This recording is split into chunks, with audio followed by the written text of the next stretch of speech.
বিশ্ব ফুটবলের সবচেয়ে আরাধ্য ও জমজমাট লিগ হিসেবে বিবেচিত হয় English premier league EPL. Barcelona, Real মাদ্রিদের লা লিগা কিংবা ইন্টার জুভেন্টাসের সিরি আকে ছাড়িয়ে ফুটবল প্রেমীদের কাছে ইংল্যান্ডের এই লিগের আবেদনই অন্যরকম।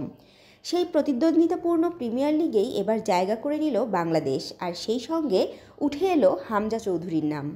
ইংলিশ প্রিমিয়ার লিগের অফিসিয়াল ফেসবুক পেজে সম্প্রতি প্রকাশিত এক পোস্টে প্রিমিয়ার লিগে অংশ নেওয়া 126টি দেশের নাম উল্লেখ করা হয়েছে, যার মধ্যে রয়েছে বাংলাদেশ।